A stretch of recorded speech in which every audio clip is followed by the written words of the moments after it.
Welcome, everybody, to another Ideas That Matter conversation. I'm really honored to have here somebody who I'm going to unabashedly describe as a top tier scholar and kind of a star when it comes to the field of critical thinking.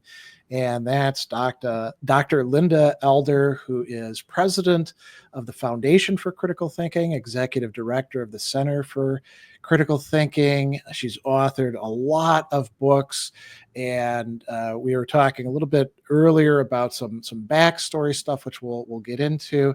So you got your master's in educational psychology, if I remember right, in 1988, and then your PhD in 1992, both from the University of Memphis. And then she's been working for decades at this point on all sorts of matters related to critical thinking. Now, we do have a special occasion. There is a new book out, which we're going to talk about quite a bit. But before we get started, so this term, I'll say rock star. It's kind of cool. Many months back, I got to interview Buck Dharma of Blue Oyster Cult because a friend of mine is friends with his. And so, when you get to hear somebody whose music you've been listening to for decades and decades, and you get to interact with them face to face, so to speak. I mean, this is virtually. It's really quite something. And I mean, I have seen those Paul Elder model booklets everywhere, places that I've taught for years and years and years, campuses that I visited. Years ago, and I'll talk more about this later, I was part of a quality enhancement plan for Southern, for SACS, and our 10-year quality enhancement plan revolved around critical thinking.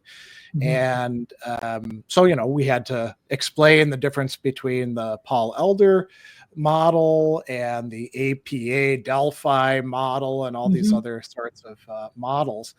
And, what you and Dr. Paul have put out there is, I mean, could it be described as like the most comprehensive, systematic, don't leave anything out approach to critical thinking? Would that be fair to characterize it in that way? Yes. Yes. Yes.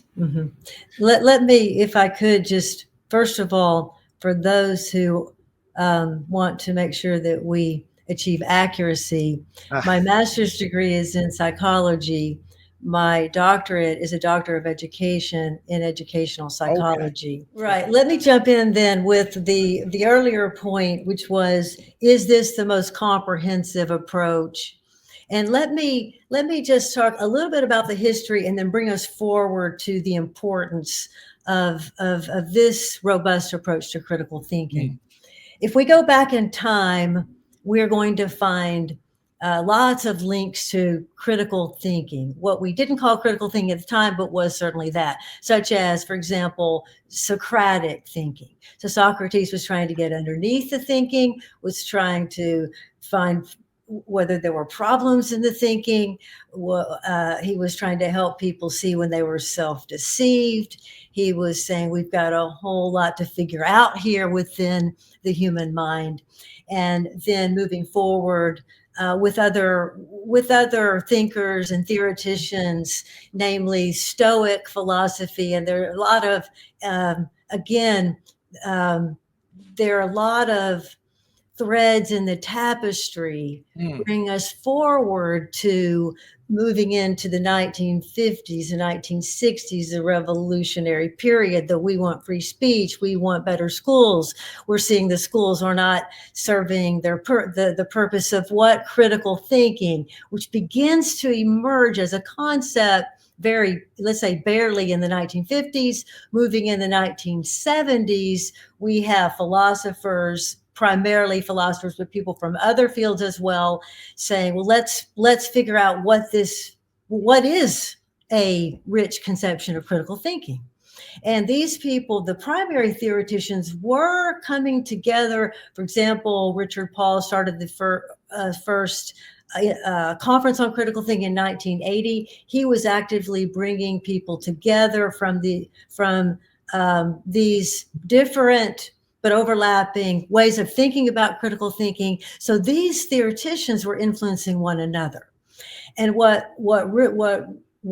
then we can go back to Richard Paul's his dissertation in the 1960s begins to ask the very question: how do we achieve the highest quality reasoning? How do we know we have achieved that? We have this theory and that theory. We have Aristotelian logic. We have all these different things that are supposed to be doing this for us. But as far as I can tell, he was saying to himself as a student, it's not adding up. And we also have at that time the natural or ordinary languages philosophers, analytic philosophers, who are saying, look, let's strip away these nebulous uses of language, ambiguous uses of language, and say, what do you really mean when you say this term? And then Wittgenstein said, well, don't ask what you mean, ask how you're using the term. So we're getting a lot of influences in those early years on these philosophers, and moving forward into Richard Paul's theory, which is the school of thought that we are working within. So I came to critical thinking in the 1990s after all of this had already been, as it were, the foundations had been worked out.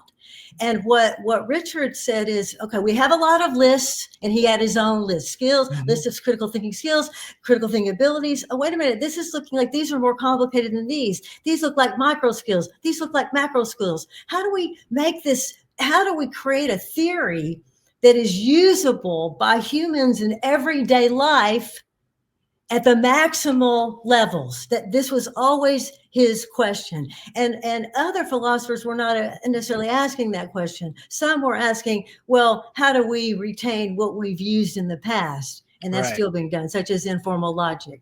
And how do we keep that at the core of critical thinking? But what Richard said was, what is even involved in reasoning? What do you mean by critical? How does that work itself out? And so he makes a basic move early on.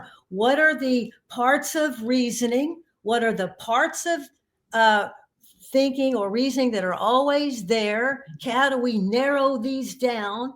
And he started with a list, and he came up with, a shorter list and a shorter list, and he gets to 9, he gets to 8, and he puts it in a circle. And he says, look, every time you reason for a purpose. You're asking questions, you're using information, you're making inferences or coming to conclusions based on the information and the assumptions you're using and the concepts that are guiding your thinking, all of which are informing and inform your point of view, all of which leads to implications and consequences. So this is what Richard came to over many years of thinking about what is involved in reasoning. So now we get to just enter there with, so whenever I reason, which is most of the day long, these parts are present. Yeah. So suddenly I have 8 tools, and I know that wherever I have one, the others are there. Whenever I have a purpose, I'm asking questions. Well, people say, well, I don't know what you mean. I'm not sitting around having purposes and asking questions. I can say, but look at what you're doing. Because what you're doing implies your purposes and the questions that are driving you. Yes, this is part of the problem. Our thinking, our reasoning, which is including all of these 8 elements, though these are always there, or most of the time during the day, as we reason through the day, what we're often missing is the criteria that we need to adhere to make sure we are reasoning at the highest levels of quality.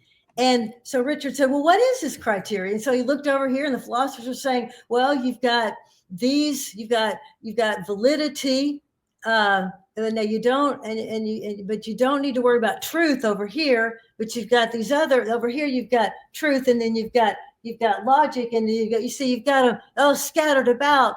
And he pulled those together, and he said, from these we can pull the highest level standards that we all need to be adhering to as a rule, not every single moment, but in general, we can capture these under a term, and he named it first perfections of thought and then intellectual standards. So he said these are the criteria that we all need whenever we're reasoning. I didn't know that backstory about calling them perfections, which, it's kind of an older language, right?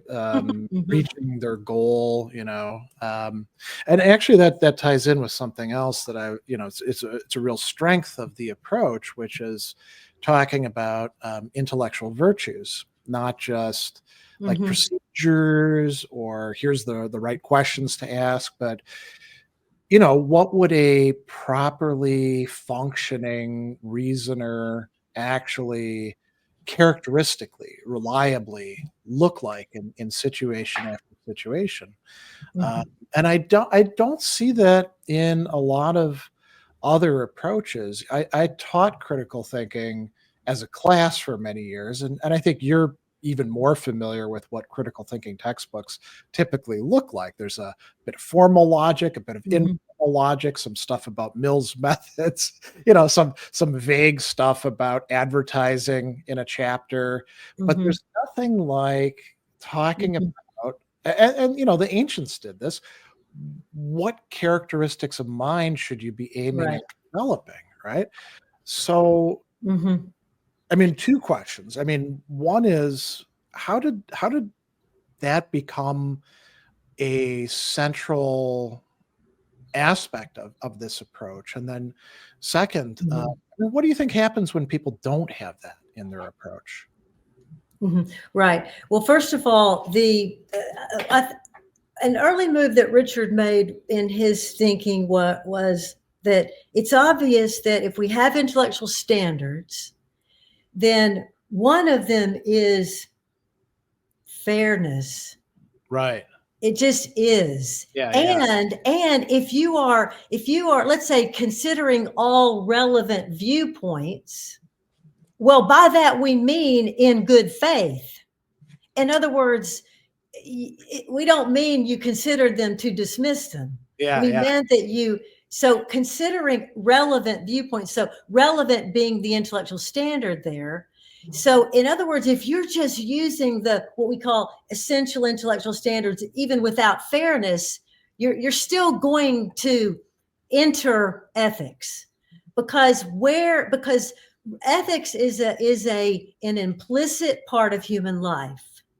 And critical thinking has to dovetail directly with what is true in human life. In other words, critical thinking, we don't get to, as it were, design or develop a concept that ignores a dimension of human life that we're all required to think within. So that was an early move that Richard made, and he made this distinction between what he called strong sense and weak sense critical thinking. Strong sense being critical thinking in the high sense, in the ethical sense, teaching in this high sense was what he was advancing, as against teaching which doesn't focus on that, and therefore often inadvertently is advancing weak sense or unethical criticality. You see, unethical criticality is what has driven the dark side of the human experience, where that dark side has been successful. Okay. So where power is ruling successfully without regard to the rights and needs of people and other sentient creatures, then you have an example of weak sense critical thinking. This has been mainly the history of power in the human experience. But remember, there's also the other dimension. Humans are a very strange and weird mixture of the rational and the irrational, even within each one of us. So each of us have the dark side within us. Some of us give it more fair play.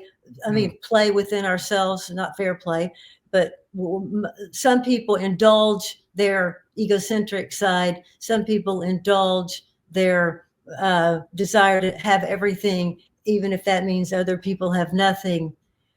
So this is a problem that Richard saw early on, and he said, if we do not have this problem and some solution to it at the heart of a conception of critical thinking, the conception itself will fail because it won't take into account the human mind itself. I mean, one example of that would be the people who think that critical thinking essentially consists in numbering all the fallacies and then diagnosing them in everybody else's discourse.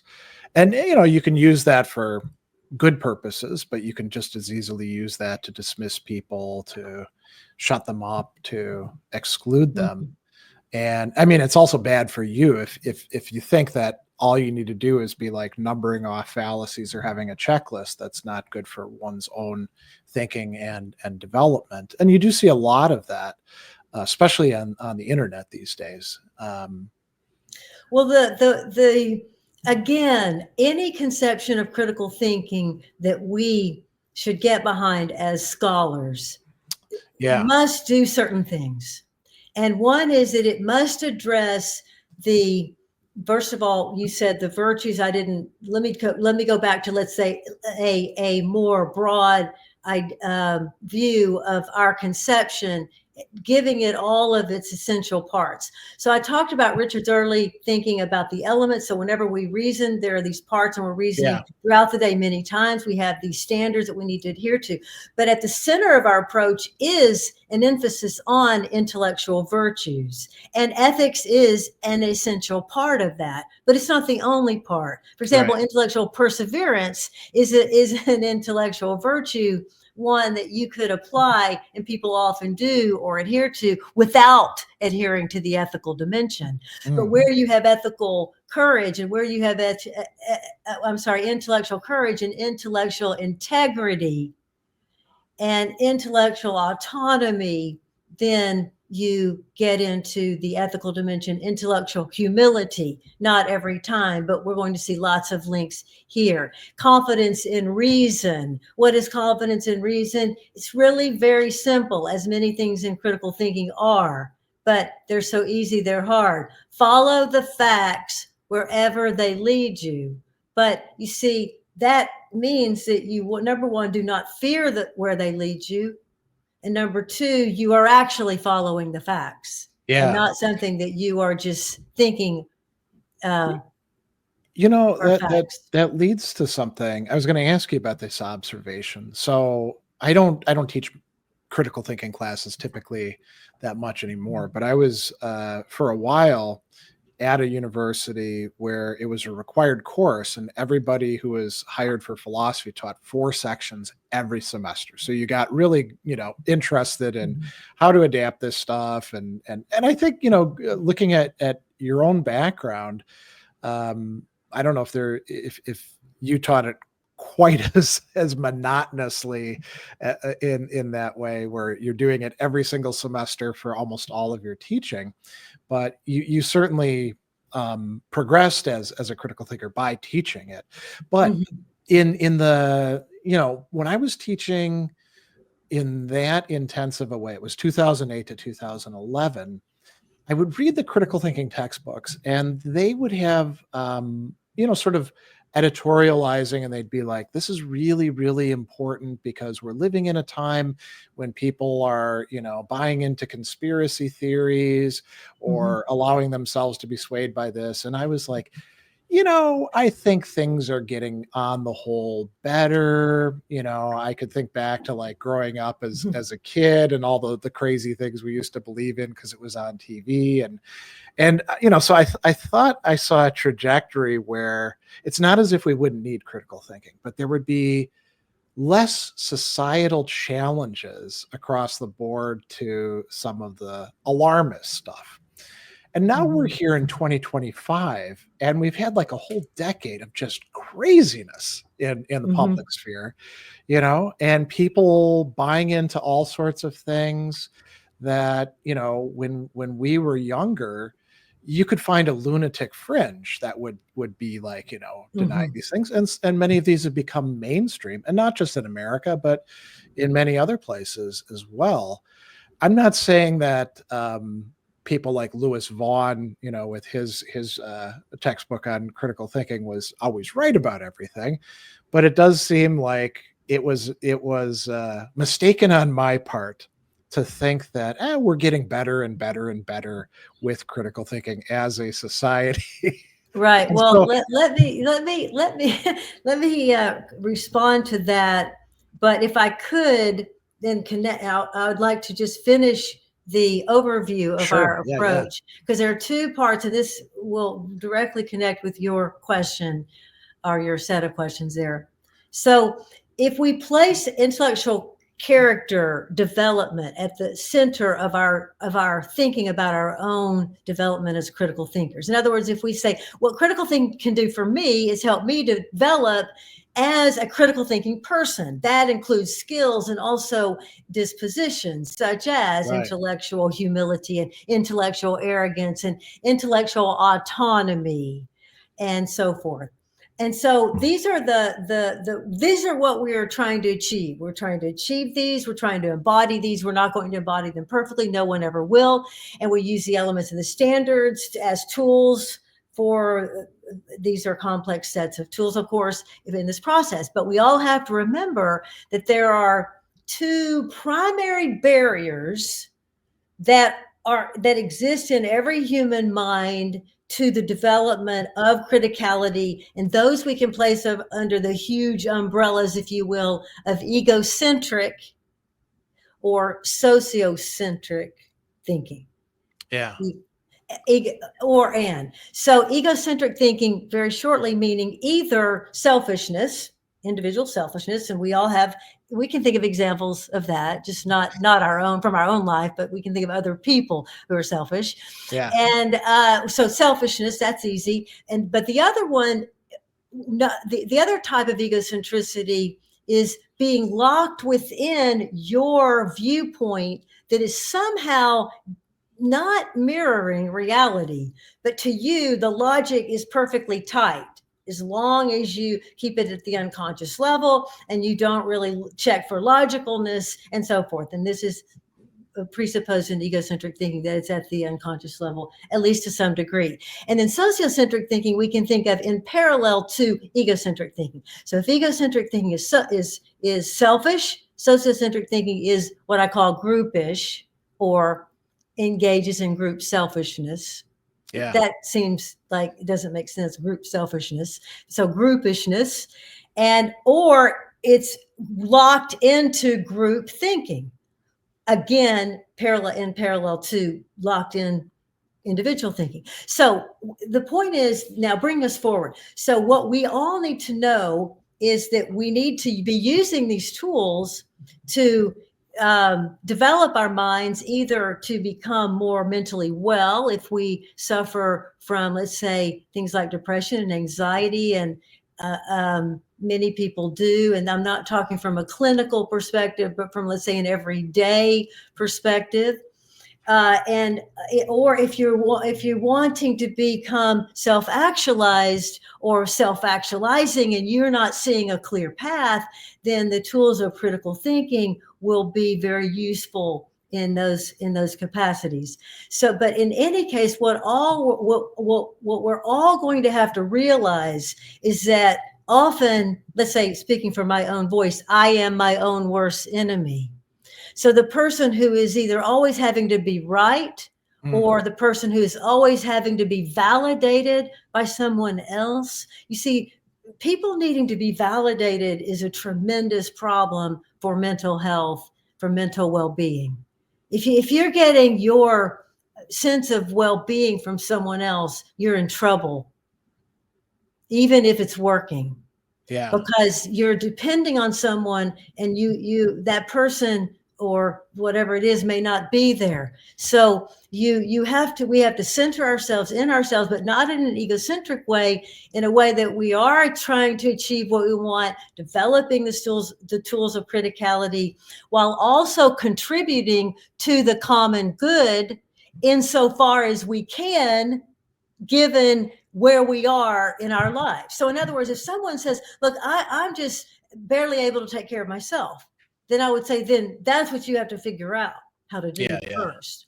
So we're not asking you to contribute to the common good because you're not able to take care of yourself. So we've got to be able to do both, but first we have to take care of ourselves. All right. So you see, now let's go to one more point about this, about critical thinking and the robust nature of it. What I'm saying is that any reasonable conception of critical thinking is going to have to do certain things for us.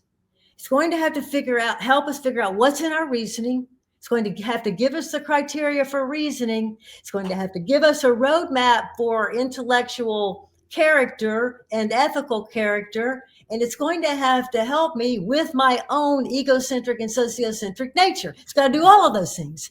And if you're telling me, or somebody's telling me, well, fallacy theory will do that, I will show them how they're wrong. If they tell me argumentation theory will do that, I will show them how they're wrong. I will say those are at best peripheral critical thinking concepts, at best. Why? Because yes, fallacy theory can help people, but people can also be very good at fallacies, at figuring out fallacies in the thinking of other people. Right. This is not at the heart of critical thinking. At the heart of critical thinking is, as Socrates said, knowing thyself and living that intellectual humility, which Socrates is trying to portray for us in, for example, the Apology. And so he's saying this isn't easy, and you're going to need some robust tools for that by implication. And so what I'm saying is, if anyone comes along and says they have a good concept of critical thinking, it's got to measure up to this rich set of concepts that we already have, and it's got to be able to open up every other field of thought. Yeah. So that it's not over here by itself in a dark room. So go ahead. Go ahead. Well, I didn't answer your question about the era, but go ahead and I'll come back to that. Well, I was going to say, so if you take the Paul Elder model, this very robust, substantive, everything is kind of interlinked model that can also be embodied, and you compare it to the only thing that I see in philosophy that comes close is the recommendations in the APA Delphi report that has some of the stuff like talking about dispositions and skills, but it still remains really harnessed to argumentation theory, so right. Relying just on it'd be better than relying on nothing, obviously, right? Or just something. Well, it may not be better than nothing. Oh, interesting. Okay. Because we can't have people of any people using the term critical thinking in weak and diluted ways. Okay. We cannot afford that. We need to get behind a robust conception and stop arguing ad nauseum about these different definitions because they're not equally robust. Yeah. They're not equally integrating. They're not equally comprehensive. They don't equally focus on characteristics of mind. They're not equally focused on ethics. What I saw when I came to the field is that Richard's work was way out front. This is 1992. Yeah. And there wasn't no one has come close anywhere in the world. And I repeatedly asked for that. If you have one that is better, please send it forthwith to our office. So the reason is because Richard plumbed the depths, the most foundational, at the most foundational points, and he included any theory from any field that could vie for, let's say, most important core concepts. So notice, yes, there are philosophical concepts here in the elements and the standards and to some degree the traits, but egocentric thinking comes from psychology. Sociocentric thinking comes from sociology. So our work is very much taking a generalist approach, because we're saying the best thinking, there is best thinking in every field. Critical thinking reveals that best thinking. You can't do that through fallacy theory. You can't do that through argumentation theory. You Yeah. can't do it with any of these other ways. You have to do it by taking what is universal to all of them, which is reasoning, what is universal to all of them, which is intellectual standards, because people in all of these fields who have reasoned at the highest levels have always adhered to universal intellectual standards. They've always reasoned at the highest level of clarity, accuracy, relevance, depth, breadth, logical significance. And they did that long before critical thinking theory emerged. Yeah. You see, so what he said is, what are the pieces here that people are already using in the fields? What is already being used? And Richard was willing to take from anywhere, which is very different from the way that most people think about their fields. They're locked within their narrow ideologies. Yeah. Mhm. And actually, something I was going to mention. So there's an interesting, well, it's called Critical Thinking is at Risk. It's on the organization website, and it pops up as a thing Mhm. as soon as you get on there. And it's really, I mean, it's really almost like a manifesto or a diagnosis Mhm. of the problems that we're in. So I'm just going to read the Mhm. passages that particularly struck me and jibed with my own experience, especially when we were putting together this QEP on critical thinking. Mhm. Where so. Point number 3 was little or no funding is designated for critical thinking professional development in schools, colleges, or universities, despite the lip service widely given to critical thinking. And it says their mission statements, but I would say, like, the education departments, they're all saying that they're doing critical thinking. But if you ask them, well, what does that mean? They Mhm. can't tell you anything. And then point 4, most people, including faculty, think they already know what critical thinking is. That's a big problem. And I think that's completely correct, despite how few have studied it to any significant degree, and despite how few can articulate a coherent, accurate, and sufficiently deep explanation of it. And I would say I found that to be the case even with my own colleagues in the philosophy department, where all we did was teach critical thinking, and Mhm. occasionally some other class. But it was even worse in the many other fields that Mhm. we were collaborating with. And Mhm. I think that's quite right. Now, is it just Mhm. as bad in Well, your view now it as it was, say, 20 years ago? well, let's talk about a little bit. Now, this takes us back to your earlier question, which I did want to get back to, and back a little bit to the history. So, Mm, just grumbling back to the 60s and the 70s, we get these movements again: free speech, free love, uh, rights for blacks and women, and all of them achieved something, of right. course, but they didn't achieve what we thought they would achieve. And then you had people like Ralph Nader, who was working in consumer protections. And it felt like, if you know your history, and some people live through that, that it was, things weren't getting better. That was the reading. It was, things are going to get better. The world is going to get better. Nelson Mandela, he was willing to go to prison for all those years for the cause. And it was, things are going to get better. But then what was missing from all of those movements is critical thinking.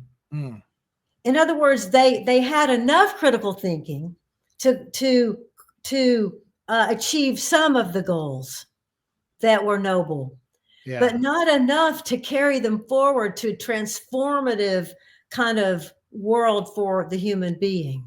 So critical thinking, then you see in the 70s, in the 80s, but still at that point, we still haven't heard the term critical thinking on the streets. We began to hear it in education in the 1990s. Yeah. And but remember, there was a one of the first things that happened to bring critical thinking to the surface was the requirement in California for the undergraduate course in critical thinking. And when Oh, that happened, the philosophers immediately grabbed it. because now Well, there's like a market. well, You they could, were more or less, dying away anyway. So yeah, they grabbed, of course, we do critical thinking. So they yeah, grabbed that. And you could say historically, it would make sense if anybody should emerge to, to control those. But they really then locked down their control, and they have that control to this day. They've never let go of that control. They've basically ignored our approach. They've derailed our approach. They've sidelined our approach. They've tried to act like it never existed, because I think in their heart and soul, if they study it, they know that it's superior to what they have. Or they're just holding on to the informal logic, the old way of thinking about it, the yeah. I don't know why, and there are probably multiple reasons why. I mean, I could think of some philosophers who should be good allies to that if they're, very interested in a certain way of doing history of philosophy. Like you mentioned the Stoics, or if you actually take Aristotle seriously, then the intellectual virtue should be important to you, and you shouldn't think that Nicomachean Ethics Book 6 is somehow the blueprint for that, because obviously he missed a lot of stuff, right? But we have this hyper specialization within the academy, and philosophers are pretty subject to that as well. So I could see how, Well, let's say 90% of them, well then, 95% wouldn't be interested in it. then what happened then is the critical thinking was also a fad in schooling in this country. Let's say the late 80s, moving Yeah, into the 90s, and then there were people that were trying different approaches, and our approach was being used quite a lot at that time. And then I think what happened was this is my reading, that philosophy departments, having dropped the ball more or less on the critical thinking course, yeah. the other fields such as literature and sociology and etc. were saying, wait a minute, I mean, why don't we get to teach the We critical do thinking critical course? thinking too. Yeah, yeah, So then they just slap it on to what they're already teaching. Whereas if I tried to do that, they wouldn't. If I tried to act like I was now an expert in sociology or literature or any of those, yeah, then they yeah, would say, "What do you mean? You haven't gone to school. You haven't studied this." But they themselves can just grab critical thinking. This is a big yeah. problem, because critical thinking does not have its own place in academia, and it Even cannot though, be yeah, part of any other field.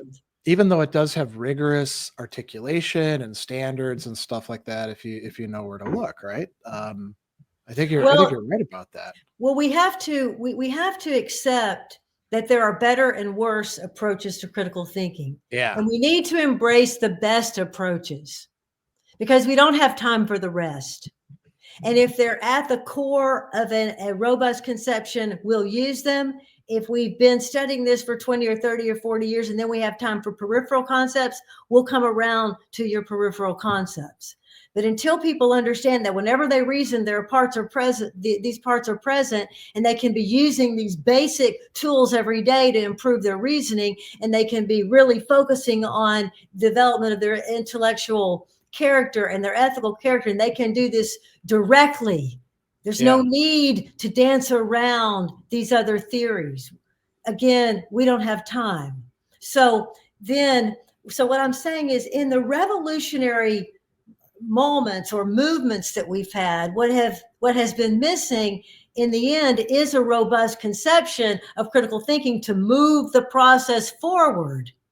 And until we're willing to embrace that concept, instead of trying to kill it, or just saying, oh, anybody can say that Yeah. critical thinking is anything they want it to be, until we get past that, then we're not going to be able to achieve what we could achieve in human societies, which is that people could gain a much, much higher command of their reasoning than most people are achieving now.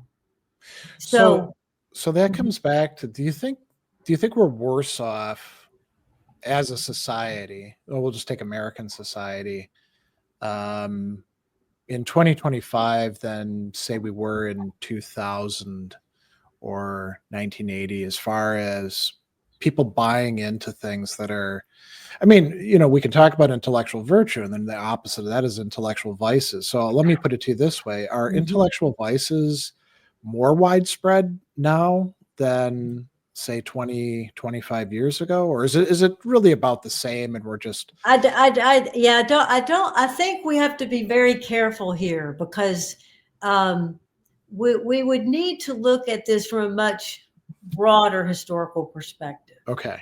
I think we're going to have to ask, instead, we're going to have to ask, how do we compare today to where we were X number of years ago? We could say 2,000 years ago, or we can say 1,500, or whenever we want to go, Okay. at whatever point. And so I think it's to me, the way that I look at this is that the extent to which we are irrational as humans is simply a matter of degree, and Yeah. that degree is moving, and it's not always apparent, you see, where it is. For example, take what is happening in this country today. It's a very strange moment because we appear to be in a constitutional crisis, and I don't think we've ever faced anything like this before. And it seems like the checks and balances are a bit shaky here, and Yeah. lots of things have been done that are actually, in fact, illegal. That are, now they're being told not to do those things, but they're still doing them. And then what happens next? So this doesn't mean that the people's thinking more generally has become better or worse. It just means that these are the forces that have come to the fore that have the most power right now. And yes, we see these movements across the country, the world, in certain places, and maybe the pendulum is going to keep swinging, and who knows where that may take us, or maybe there's going to be a backlash. There's so many things that are unpredictable, but we can ask, why does critical thinking matter? Does critical thinking matter more today than it's ever mattered in the past? And the answer is yes, because of the destruction to the planet. It's a simple Yeah. question. That part of it is simple. So in other words, the humans have destroying, trashing, and burning the planet from the beginning, probably, just who knows how, going back in time. So we've always been doing that, but now we have so many people that when we do it, it's now every hit to the planet is a big hit. So we continue to, we are the animal that no other animal preys upon, more or less. And so we just keep multiplying. We become more and more of a nightmare to the other species. And so we are just encroaching, encroaching, encroaching, encroaching, and the earth can't handle what we're asking of it. I mean, even for people who don't believe in, quote, so-called climate change, what about the plastics in the air? What about Oh, yeah. all I mean, if you don't believe in any science, just say that, and then we won't bother with you. But if you believe in any science, and you're going to have to concede these points. And so in certain ways, it is where it's more pressing, because if we don't have an earth, we don't have a home. It's funny because I teach a lot of business ethics classes, and business ethics textbooks are kind of a standard sort of thing, right? You begin with some moral theories, and it's usually some egoism, some utilitarianism, some deontology, some virtue ethics, and then it'll be all these different topics, like is it okay to cheat? Or what would Kant say about that? And the environmental stuff is always left to the very last chapter. And what you're saying, is completely correct, that hey, if the planet goes, all the other questions are off the table because we're all Mhm. dead. There's no human race anymore. There's no environment. And you'd think that if their sense of priority was reflected in how textbooks are set up, you'd begin the first chapter with talking about, something like should we destroy the world or not? you know And it doesn't work that way for so Mhm. many of these. I mean, medical ethics, you don't even talk about that, because it's all very focused on other things. But at least Mhm. business ethics has a chapter on sustainability and um, Mhm. environmentalism, right? Mhm. But Well, but it is, you're right. It is mhm. in some respects the most pressing question, because, you know, if it's viable now that we could actually create an Earth that's uninhabitable for us, um, and it seems like we don't have the possibility of generating a political consensus against it. I mean, you and I are old enough to remember when there was a hole in the ozone layer, and we were very concerned about that. And we realized that it was the aerosol. I forget exactly what it was in the cans, and they just banned it.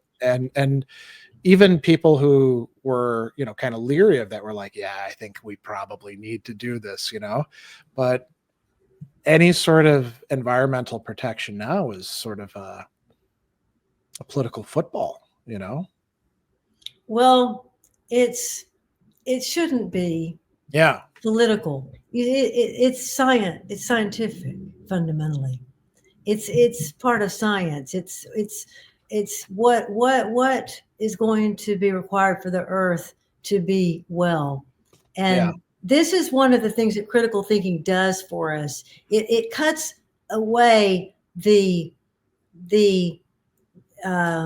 cultural side that oppresses us. You talked about the textbooks. We need to remember that faculty, teachers, instructors come out of social ideologies. Yeah. They're heavily, we are all heavily influenced by the social ideologies around us. And some of us break through some of those and see through them, and we have, let's say, some natural critical thinking abilities or some critical thinking going on. All of us think critically to some degree or we wouldn't be alive, but we need to do a lot more of it. It's not a matter of whether we're doing it at all, it's whether we're doing it enough. And what we really need as societies is to embrace this conception of critical thinking. We need to embrace discussion about our egocentric nature. We need to embrace discussion about our sociocentric nature. We need to be honest with ourselves about what we are actually doing. Am I deceiving myself right now? Am I trying to deceive the other person to get something out of this person that's really not in that person's interest? Do you see? Until Yeah. we're making moves like that, then we're not doing a good job, for example, of thinking about business ethics. Because if you're unethical as a business person, then you should have learned about that in that class, how not to do that. Now, if you're just going to be an unethical person, period, because that's who you are, and you're going to embrace that and you don't intend to change, then that's another matter. But everyone needs to have exposure to these ideas so that we have a better chance to see, oh, egocentric thing. Oh, we all do that. And so let's see, what about me? How am I doing that? Sociocentric thing is, oh, people are always looking for validation and that gets them into trouble. Just think about that one thing. If everyone asks, am I trying to be validated right now? And is that a good idea? Now, that's not in fallacy theory. That's not in argumentation Right. theory. That's Right. not in formal logic. That is coming from principles that we can use, that we can employ every day, that help make up this larger toolbox of critical thinking. And all of the tools of critical thinking that people put forward to us need to address these everyday questions. So shifting topic a little bit with this new book, um, Mhm. critical thinking therapy. Part of it is therapy that one does on oneself, and then there is that chapter at the end, which I particularly like, on like thinking about various models and what to do with a therapist and all these very practical Mhm. matters. So, um, what Mhm. what was the motive? What made you say, "Hey," was it, "Well, there's a gap here. We need to fill in this gap," or what was the impetus for it? It's interesting. For a number of years, Richard and I, before his death, and then he died about 10 years ago, and then moving forward, I continue this. We have contextualized the foundations of critical thinking in multiple fields. And we've sometimes worked with other people. We have one in engineering reasoning. We have one, A Thinker's Guide to Historical Reasoning.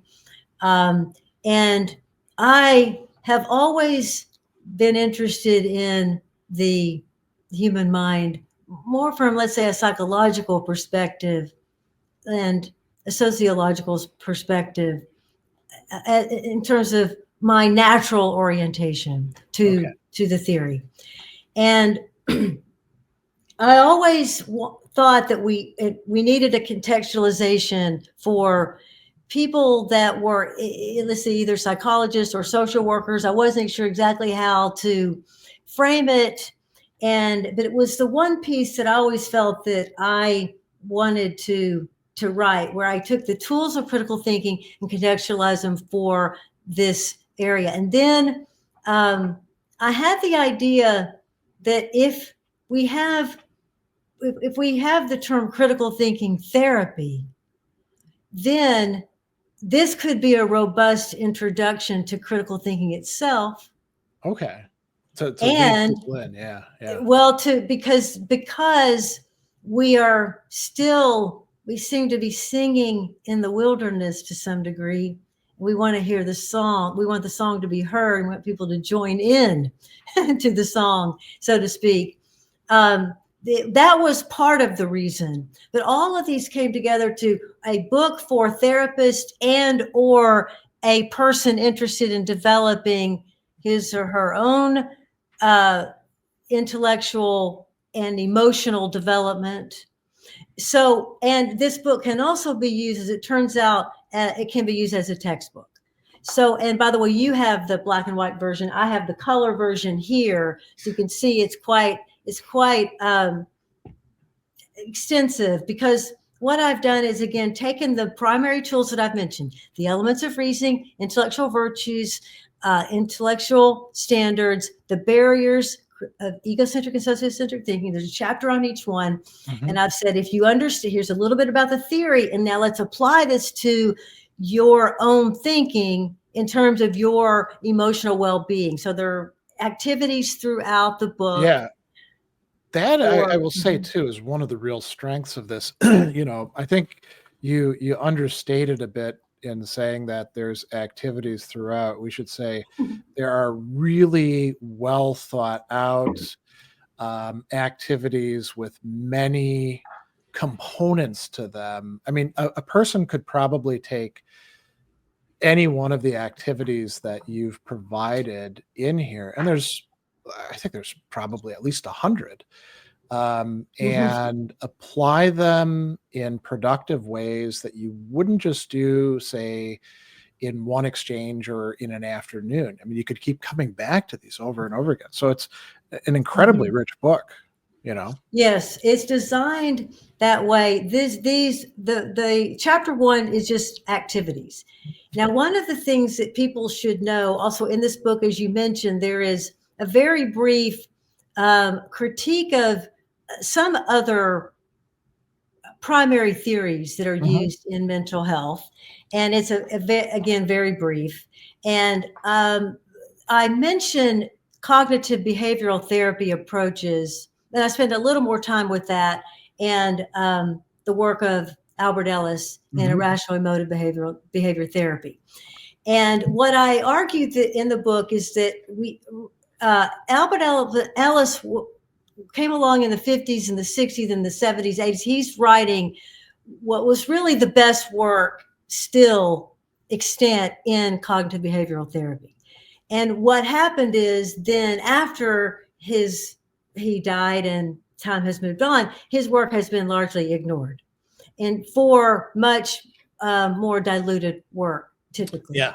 And what I've done is I've shown how some of these approaches, again, cognitive behavioral therapy approaches, are fine, but some of them are not fine. Some of them are misleading. Some of them are just anemic. They don't give us enough prompting for our thinking.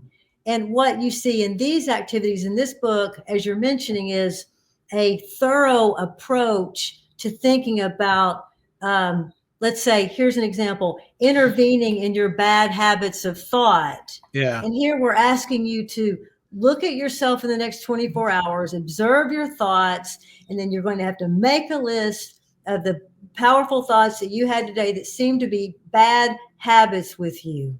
And then we're giving examples: disturbing thoughts, empowering thoughts, destructive thoughts, or they may be habits just generally. What are some habits? And then we ask you to figure out whether these habits and thoughts are leading to you to happiness and contentment, or in the other direction. And then we go on. So what I'm saying is that we can't just ask people to think about their thinking. That's not enough. We Yeah. have to show them how to do that, which You know, is what I've tried to do in the activities. I think that now that I think about it, that 10th chapter, which I really liked, part of what I really liked about it is that you judiciously examine, you mentioned cognitive approaches. There's also the depth psychology. There's person-centered approaches. There's the drug use, medical approach, and you talk about mindfulness and a few others as well. And with each of them, there's no like, and this is garbage, or this is this is the gold standard or anything like that. It's always, well, so here's the good parts, here's the bad parts. And I find that very attractive myself because, to me, that's what it means to be a crites, to be a good judge of things. Now, it strikes me, and I mean, this is probably something that you would say, yes, of course, duh, right? That it's exemplifying the theory that you're putting forward, that what you're doing in that chapter, as well as Right. some of the others, is showing somebody how to be a good critical thinker. Well, this is one of the fascinating things about our approach to critical thinking. First of all, it is needed to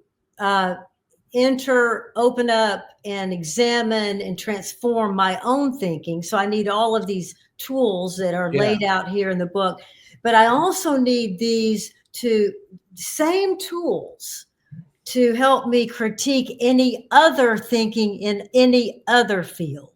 Yeah.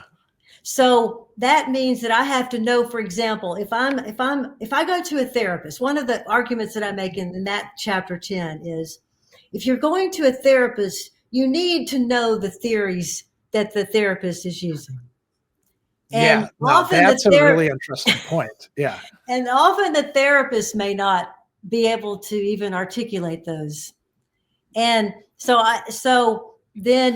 but if so, either way, you are asking, for example, what is the therapist's purpose? What kinds of information or what theories guide the therapist's questions? She using the same elements of reasoning. Let me see if I'm clear. Let me see if I'm accurate. Is this therapist deep enough or not, superficial? You see, so the tools of critical thinking are needed both to improve my own thinking, but also for me, they're needed for me to understand any domain of thought, any field of study, because they all have the same elements. Do you think if you go in with, and I won't say the average therapist because they vary so widely, that some of them at least would be threatened if you say, hey, I know a little bit about, Freudian psychoanalysis. I'm not quite sure what you're doing here. Would that, you think that would bother them, or, CBT or something like that? They might pull rank and say, listen, I'm the therapist, you're the patient, Well, this is always possible. There are arrogant people in every field, and there are humble people in every field. But I think more important than knowing let me just put it this way. Let's say that you go in, a person named S goes in and to talk to the therapist, and the person has anger issues, and the person's always had anger issues and can't figure out. Well, let's just say the person never knew why, and there's Okay. can't link it to anything. It's just as long as he can remember, Yeah, S yeah. has had anger issues. So he goes into the therapist, and the therapist immediately starts asking him questions about his childhood, and keeps trying to bring him back to trying to get him to say that somebody in his childhood also had anger problems or was the cause of his anger problems. If you know that as the person who needs the help, if you, as the client, if you already know this, then you can see the person's using Freudian psychology on me and this isn't helping me. And you can just say, I know you're making a Freudian move by going back to my childhood, but I'm telling you that's not where it is. There's nothing there. So you can move on.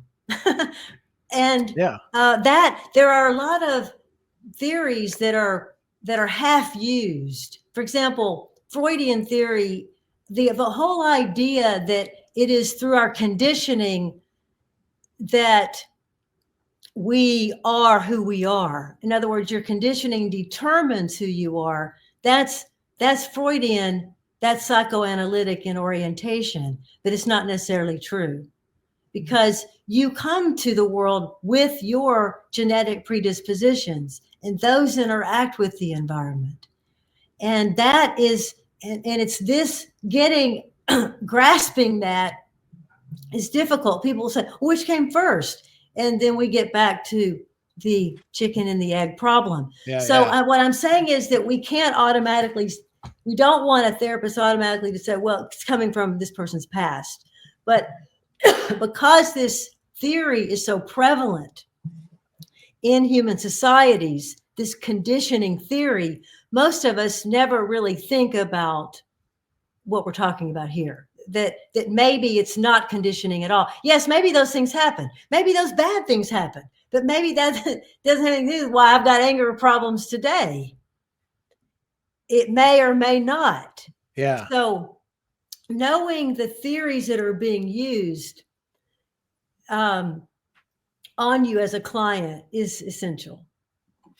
I also liked in the chapter, and I think a lot of people maybe don't think about this, the notion that we should exercise some autonomy and what would you call it, some responsibility for what we do as we're engaging with mental health experts. People have been put into the slots to do these things, and I think a lot of patients or clients, they it could be in part because this is the only person they get to see because of the way insurance works or something like that. But I think a lot of people are quite passive, and they're like, well, I'm stuck with this person.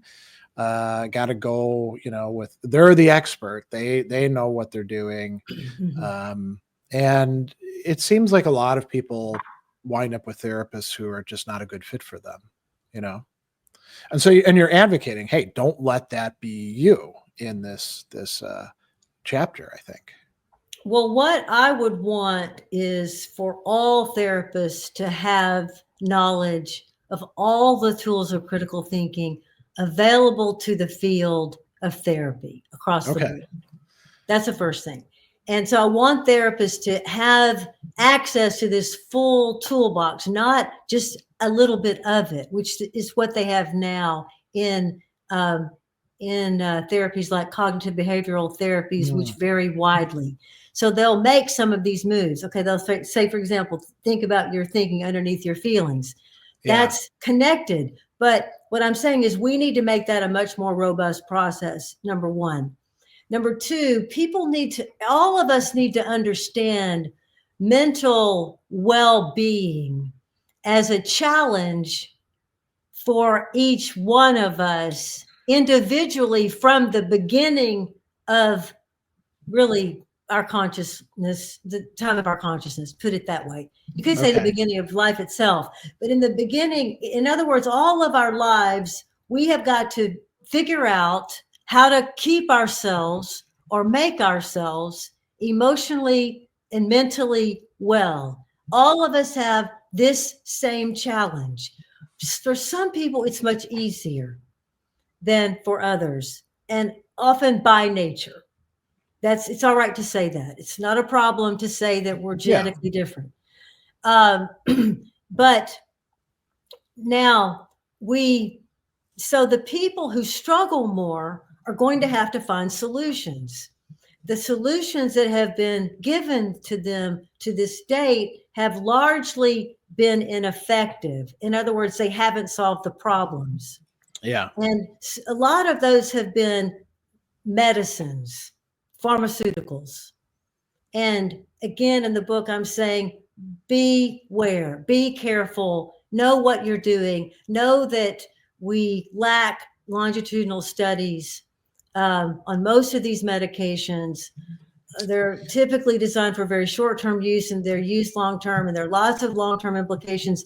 Be aware that your very brain structure could be altered. So instead of having one psychotic episode that might go away, you may actually become psychotic after being on the medications themselves. People need to know this information. It's out there. It's not hidden. It's not, it's hidden to some degree by the status quo, those who want to continue using pharmaceuticals as the first approach when focusing on reasoning would be a better first move. But there is plenty of evidence to show that there are problems with taking a pharmaceutical approach as, again, the first move in dealing with emotional issues. So when we all face mental health questions, and it is our reasoning that is going to determine largely whether we are mentally well or mentally unwell. So notice I came right back to reasoning. Right. So the earlier chapters, as you pointed out, like you're going through things, methodically developing all the, and I'll just use the word in a very broad sense, the concepts that people would need. Showing connections between them is also really integral to this approach. As opposed to like saying, well, here's your box over here, and when you're in this life situation, you do these things. When you're in this, situation over here, here's the other tools that you use for this. Do you think, actually, I'll phrase it a different way. So, because you've been doing this for decades and decades and working with people in all sorts of walks of life, do people say, this is so complicated, I don't know if I can wrap my head around all this stuff? Can't you just give me a simpler version of it, which would be, kind of counterproductive, right? Have you encountered that sort of response? And then what do you say when people say those sorts of things? Repeatedly, can't you simplify it? And my answer is, would you ask Socrates to simplify his approach? If you wouldn't ask him, don't ask us. Now, it's because reasoning is in many ways complicated in context. And so we need the tools of critical thinking to be able to figure out whether anything is even complicated, for example. But we can't. But when we oversimplify it, we're going to lose it. That's true. But now let me go from the opposite direction. On the other hand, if I say to you, look, just practice this, I'll give you a few skills. So just practice this. So one of the tools in critical thinking is clarifying thinking. Yeah. Just being clear. Now that seems very simple. We can teach that to a first grader or kindergarten students. Be clear. So how are we clear? Okay, so let's say you say something and I don't understand what you said. I can say, I don't understand what you just said. Can you say that in other words? You say, well, that's Mickey Mouse. That's just, anybody can do that. And I will say, yes, this is true. But look around you every day and notice how many people violate the standard of clarity. And you're going to see that it is, again, so easy, it is hard. Well, what about this? So somebody says they tell you, oh, Uncle so-and-so, I'm getting married. and you say, okay, well, what is your purpose in getting married?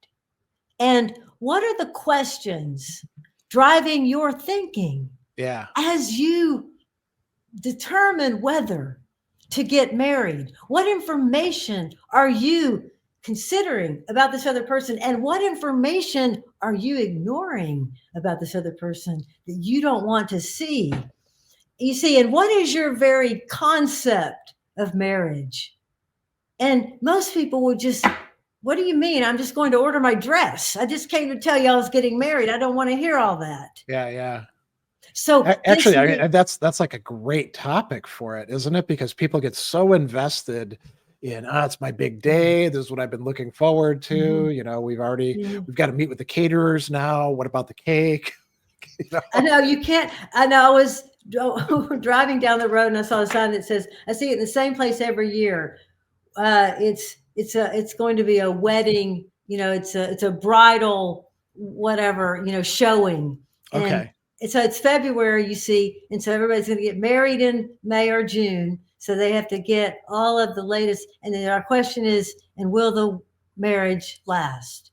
Oh. So this, so the tools of critical thinking, we have to work them into our thinking in order to have them when we need them, which is when the person says, will you marry me?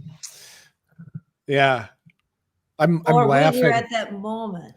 I'm laughing in part because, I'm a philosophy guy, supposed to be, fairly well-grounded in thinking and stuff like that. And I'm divorced, and then remarried. And when I asked my relatives who knew me very, very well, who, after I got divorced, they were like, well, we could tell it wasn't going to work. I was like, well, why didn't you tell me? And they're like, well, because we couldn't tell you anything. You wouldn't listen to us. Mm-hmm. And so, I mean, not that I'm a paragon of reflectiveness or critical thinking or anything, but if somebody who does it for a living can get snookered, anybody can, right? Well, everyone is fallible and Yeah. everyone makes mistakes. No matter how good a theoretician you are, you're still sometimes egocentric. You're still sometimes sociocentric. That's a given. It's a question of where, when, how, and to what degree. So, and think about it this way, that example I gave is a good one because somebody says, oh, I'm getting married. See, they've already reached the point where they're feeding into that decision the evidence. They're cherry picking the evidence to fit that conclusion because they've already made the decision. Right.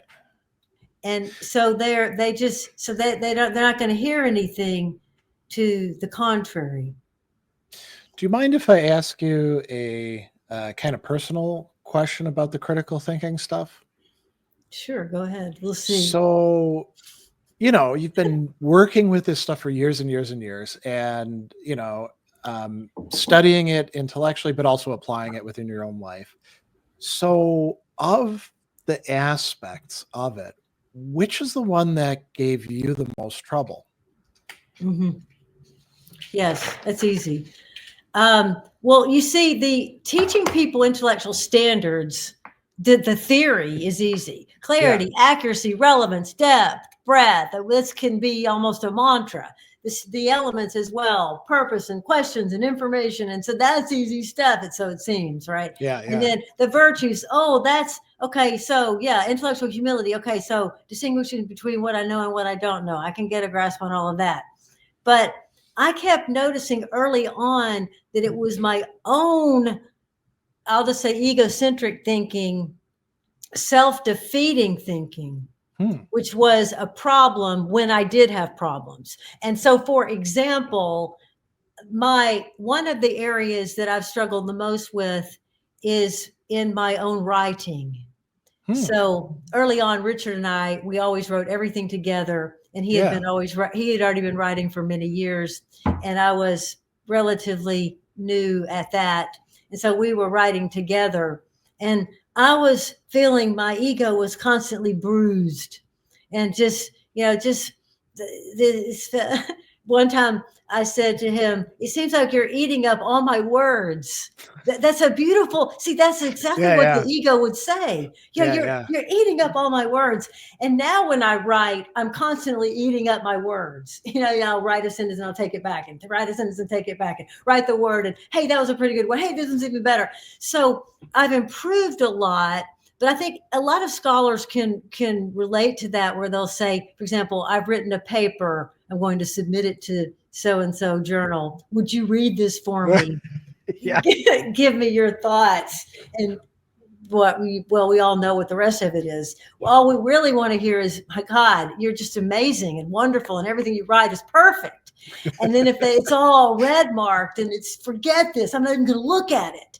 You see, that's the ego. That's the ego talking. And so you whatever, and all of us have that voice, and everyone has, we all share. Some of us share certain patterns. Some people are more, they beat themselves up more. Other people think they're smarter than everyone else, and they've always thought that. Some people have more anger issues. So, so it's, again, I tell people the question is, what am I doing specifically? Not what is anyone else doing, but what is my mind doing? Because that's what I have responsibility for.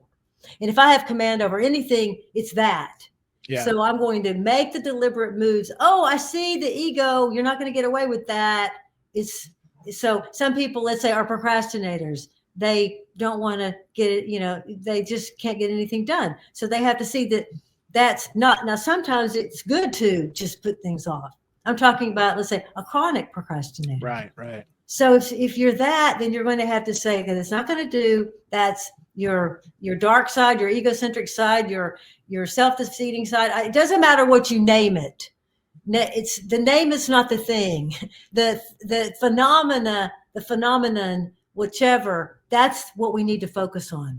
So everyone knows, every single person that's listening to this and watching this knows that they have a dark side. They have a negative voice, or they have a voice that's irrational, a voice that's telling them one thing, then when it's really something else. Yeah. And maybe a couple. Self-deception is always involved there. So we deceive ourselves into thinking that, that person had no right to eat up all my words, or that person, had no right to really tell me what they thought of my work whenever I actually did ask the person. You see, the ego doesn't care about the truth. And egocentric thinking, this is one of the good things. In a way, it can't stand the light of day. So if you can bring it up to the surface, as I have done in my few examples, then you can see the absurdity in it. Then you can laugh at it, or you can correct it. But if it keeps hiding from you and saying, he's always doing this to me, and I can't get out of this, and I can't control this, and I don't have any power here, and I don't have any power there, and they're always kicking me around, and whatever that voice is, that's not the rational voice. That has to be replaced. So you distinguish between egocentric and sociocentric thinking, and there's parallels between them, although it seems like there's a bit more, because it's more complex on the side of sociocentric thinking. Mm-hmm. Like I can be invested in, the people in charge liking me or things like that. And I'm wondering, mm-hmm. So you said, you bring the egocentric thinking into the light of day, and that's helpful for saying, oh, wow, I'm screwing myself up. Is it more difficult to do that with sociocentric thinking than with egocentric thinking, or does it vary by case? I think it just depends. First of all, it depends on, the main variable is two variables. One is knowledge of what we're talking about. That, in other words, you have to be aware that these things are acting within you, and you have to be able to identify them somehow with some kind of language. And then you have to be motivated. Yeah. And that's where most people, once they're introduced to it, and they'll say, hey, this makes sense. And hey, that's right. And I don't want to be engaging in that. And I want to be, but then the motivation is typically not there. So we have to be motivated in the way that we're motivated toward let's say, our professions. So if I'm a therapist, if I were a therapist, then I would also need to be more or less expert in critical thinking, because I have to understand what represents the best reasoning in my field. That requires critical thinking. You see, I have to be, if I'm a sociologist, I still need the tools of critical thinking, because there's a lot of literature in sociology. How do I distinguish between the best Right. and the mediocre? Because remember, human thinking and behavior falls in a normal distribution with a bell-shaped curve. That means mainly people are in the middle, mainly mediocre. Yeah. In the professionals are mainly mediocre. They're not mainly at the top end of the spectrum. In critical thinking, we're looking to be at the top end. That's a great way to put it. Yeah. Yeah, we I don't like have that. to be genius level, but we need to be in the top 20%, because this means that we're thinking at the highest level of quality in our fields, relatively speaking. And it's critical thinking's job, so to speak, to identify that thinking for us. So because I'm very grateful for the time that you've given. One of the things that you pointed out in that 10th chapter is that there are no critical thinking therapists as a modality or approach that is taught within the establishment, you could say, right? But it's a possibility. And I think we could say that about a lot of other fields as well. We talked a bit about philosophers trying to sort of like lay claim to critical thinking and then not doing a great job with it. Other fields where they'll use it as a buzzword, essentially, just to say, hey, we do critical thinking too. Is there something like a worldwide community of people who are devoted to critical thinking in the robust sense that you're talking about? Are there prospects for having like a tighter knit community? I know that's probably what the foundation and the center are all about, but well, let me just briefly answer that. First of all, we do have a community where people can join our long-term study groups and our webinars where we are talking about these right. kinds of issues and lots of others. And that's criticalthinkingcommunity.org. We have a lot of resources at criticalthinking.org, our main website.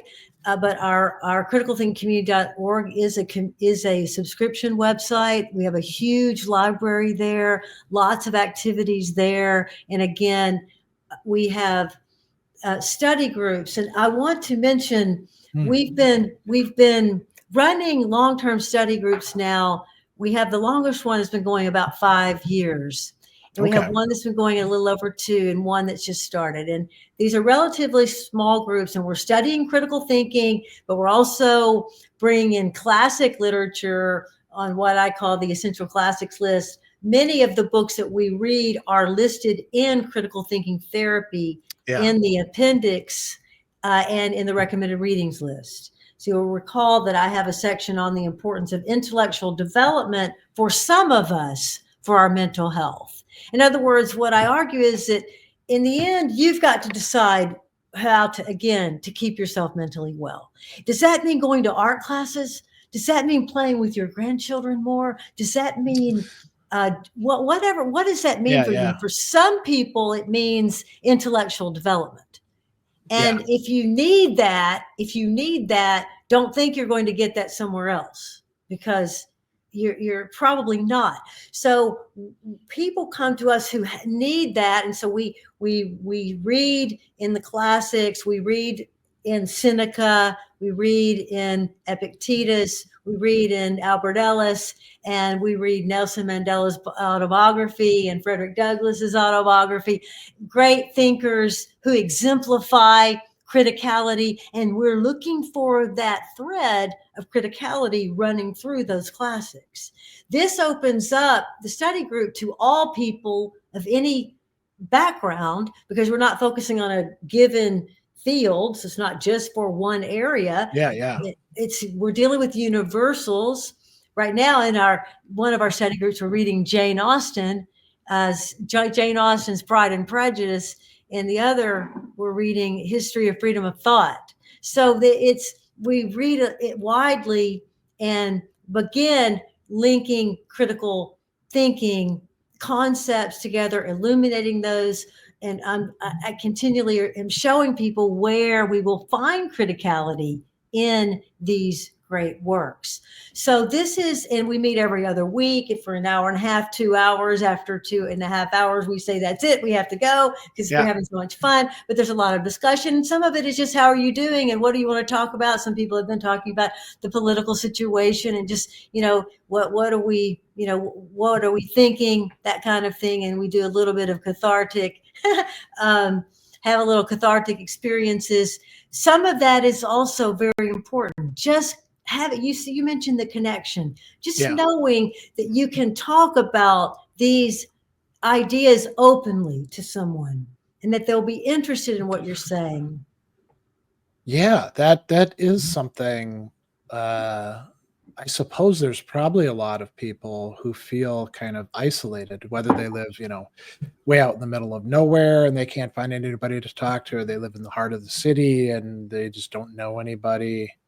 That's really quite important. But who do we talk to have deep and meaningful discussions Yeah. with? I mean, maybe you're lucky and you can do that with your spouse. I'm not talking about, anyone. Maybe anyone is lucky and they happen to live with someone who's a very deep thinker, who's also reading widely and is intelligent. But that's not the norm. You're right. And so we're having to seek for those people who are going deeper. By the way, I heard recently that reading is at an all-time low.